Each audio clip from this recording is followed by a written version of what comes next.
कुबेर जी महाराज ने भगवान शिव जी को भेंट किया।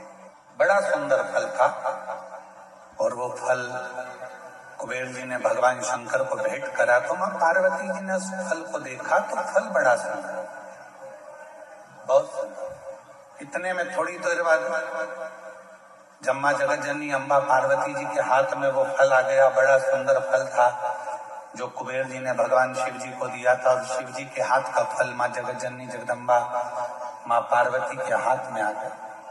अब कुछ देर बाद भगवान श्री गणेश जी आ गए, कार्तिकेय आ गए और उन्होंने उस फल को देखा।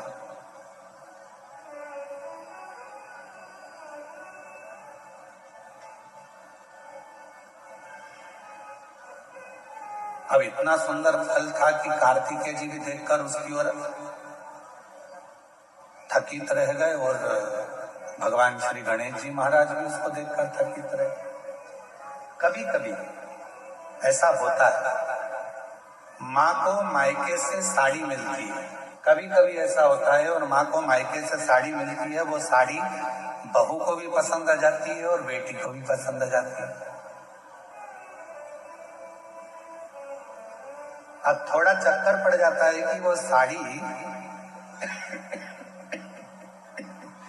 जो मायके से मिली है वो माँ को भी पसंद आ रही है और बेटी को भी, बहू को भी पसंद आ रही है। अब माँ भी सोच रही है कि साड़ी को मैं पहन लूंगी और बहू ने विचार करा यदि मम्मी मुझे ये साड़ी दे दें तो मुझे बहुत अच्छी लग रही है, पर मांगूंगी तो अच्छा नहीं लगेगा क्योंकि मम्मी को उनके भाई ने दी, मम्मी को उनके परिवार वालों ने दी।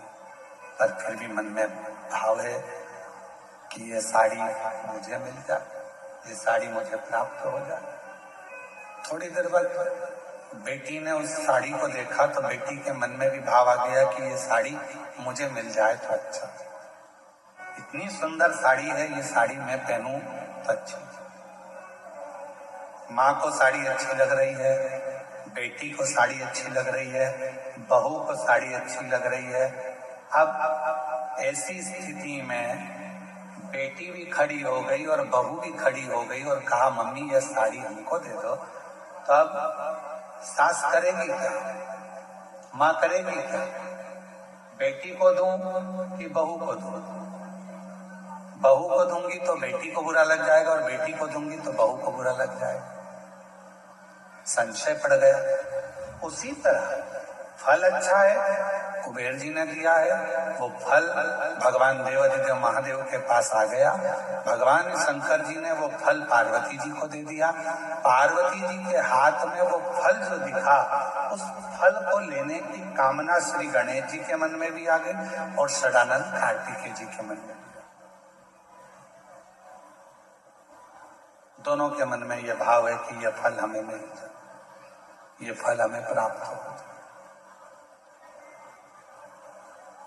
जो कार्तिकेय बाबा ने देखा और कार्तिकेय जी देखकर बोले कि इतना सुंदर फल है माँ, ये फल आप मुझे दे दीजिए, बड़ा सुंदर फल, ये फल मुझे मिल जाए। थोड़ी देर बाद गणेश जी आए तो गणेश जी ने भी कह दिया कि ये फल मुझे मिल जाए। उसी समय भगवान शिव का ध्यान गया और भगवान शंकर ने उसी पल कह दिया जो पृथ्वी की परिक्रमा पहले कर आएगा, जो पृथ्वी की परिक्रमा पहले कर आएगा, ये फल उसी को दिया जाए। कभी कभी मेरी माताओं से निवेदन है, अगर साड़ी का चक्कर पड़ जाए कि बहू को दूं कि बेटी को दूं तो कह देना 1 साल तक जो घर के पूरे बर्तन मांजे साड़ी उसी को देना। इतने में तो दोनों कह देंगे मम्मी तुम्हारी साड़ी तुम ही रख लो, हम उस साड़ी का क्या करें। और फल की लड़ाई थी। षडानंद कार्तिकेय जी भी परिक्रमा करने गए और भगवान श्री गणेश जी भी परिक्रमा करने गए। एक चूहे पर बैठ गए, गला पकड़ रहा है बेटा माइक, एक चूहे पर बैठ गए मोर पर बैठ गए और दोनों परिक्रमा करने के लिए चल गए। गणेश जी महाराज ने विचार करा कि ये परिक्रमा मैं कर कर आऊंगा, तब तक तो बहुत समय हो जाएगा और ये फल मेरे भाई को प्राप्त हो जाएगा। क्यों ना एक काम करूं, माता पिता की परिक्रमा लगा लेता हूं, उन्हीं के आसपास घूम लेता हूं, तो उसका जो फल है वो मुझे मिल जाए। गणेश जी ने माता पिता की परिक्रमा करी। गणेश जी माता पिता की परिक्रमा कर फल को प्राप्त कर लिए तो षडानंद कार्तिकेय जी महाराज लौट कर आए। उन्होंने देखा कि गणेश जी तो प्रथम गिनती में आ गए, माता पिता की परिक्रमा कर उनको फल भी मिल गया, पर मुझे तो कुछ प्राप्ति ही नहीं।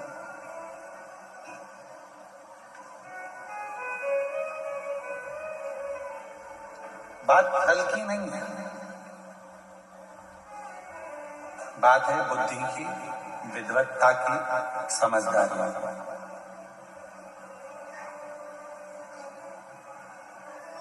दुनिया का ऐसा कोई फल नहीं है जो आपको नहीं मिल सकता। दुनिया का ऐसा कोई काम नहीं है जो पूरा नहीं हो सकता।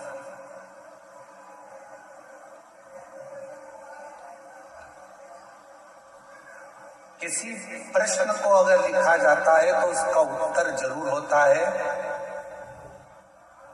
कितने भी बड़े ताले लग जाएं, कितनी बड़ी भी तिजोरी बन जाए, उसकी चाबी जरूर होती है। उसी तरह दुनिया में अगर कोई रोग है, कोई बीमारी है, कोई तकलीफ है, कोई कष्ट है, कोई बहुत विघ्न है, तो शिव महापुराण एक ऐसी चाबी है जिसमें उस पूरे विघ्न का, उस पूरी तकलीफ का, उस बीमारी का हल शंकर की पूजन से, शिव की आराधना से प्राप्त हो सकता।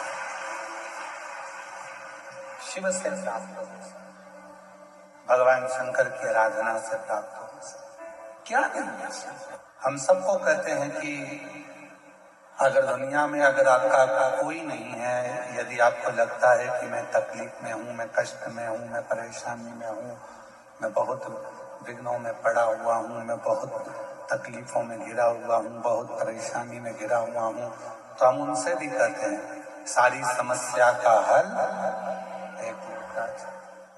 आप भगवान शंकर के मंदिर जाइए, देवालय जाइए, शिवालय जाइए, शंकर की आराधना करने जाइए, शिव की स्तुति करने जाइए, भगवान शंकर के मंदिर में एक लोटा जल चढ़ाने जाइए। आपकी जिंदगी के जितने दुख हों, जितनी तकलीफें हों, जितने कष्ट हों, वो मिटेंगे। एक ऑपरेशन करने के लिए अभी अगर डॉक्टर हॉस्पिटल में ऑपरेशन रूम में जाता है तो पहले वो भी अपने ईश्वर को याद करता है कि परमात्मा कृपा करना, ये मरीज को मैं अंदर लेकर जा रहा हूं, ये हाथ भले मेरे होंगे, मैं भले कितना भी साइंस पढ़ा हूं, चाहे मैंने कितना भी विज्ञान पढ़ा हो, पर आखिरी में श्वासें देना तेरा काम है, इसकी श्वास चलती रखना, इतनी कृपा जरूर कर देना, इसको ठीक कर। वो मेरे हाथ में नहीं, पर तू जब कृपा करेगा, तू जब करुणा करेगा, तू जब दया करेगा, तू जब कृपा करेगा, तो सब कार्य अपने आप सफल होते चले जाएंगे। सब कार्य अपने आप सफल होते जाएंगे। तू कृपा कर, तू दया कर,